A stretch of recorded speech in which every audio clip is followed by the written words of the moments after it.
This was my endgame mouse. For the longest time, I thought nothing would top it until the OP1 8K came along and stole that spot. Still, the Ultralight 2 Cape Town holds a very special place in my heart. I bought this mouse secondhand for only 800 pesos? Yeah, that's basically a steal.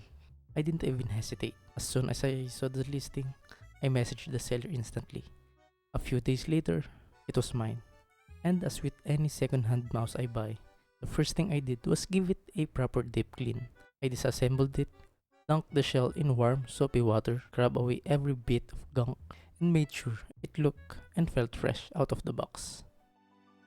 The Ultralight 2 comes with a Pixar 3360 sensor, which is still great for FPS gaming, but sadly, it's capped at 500Hz polling rate and has no official software. If you like fine-tuning your settings, that's a big limitation. The unit I bought was already modded with TTC Gold switches, but honestly, they felt way too mushy for me. If I had my way, I would go for Kale 8.0 Black for that crisp, snappy click, or even a Kale 2.0 for something lighter but still responsive.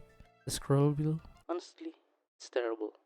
There's no distinct steps, just a measure roll that made weapon switching and b-hopping feel inconsistent. The side buttons weren't great either. It's soft, but a simple tape mod made them way better, shortening the travel and improving actuation. And here's something that really bothered me. The cable. For a mouse that's marketed as ultralight, the stock cable is thick, stiff, and heavy. It completely contradicts the whole lightweight design because you can actually feel it dragging and pulling during quick flicks. If you want to use this mouse seriously, a parkour mod is always mandatory. Now this is where the Ultralight 2 really shines. Its shape. Small, narrow, and extremely lightweight. It's practically built for claw and fingertip grip FPS players. Some people don't really like these side holes, but personally, I love them. They give me extra grip when the game gets intense. And visually, the Cape Town's design is stunning. The soft, sandy orange tone with the white accents is calming, yet the shape feels aggressive and performance driven. Compared to something like the glorious Model O, which honestly feels a bit cheap in design. The Ultralight 2 looks and feels like a premium piece of gear. So why did I move on to the OP18K?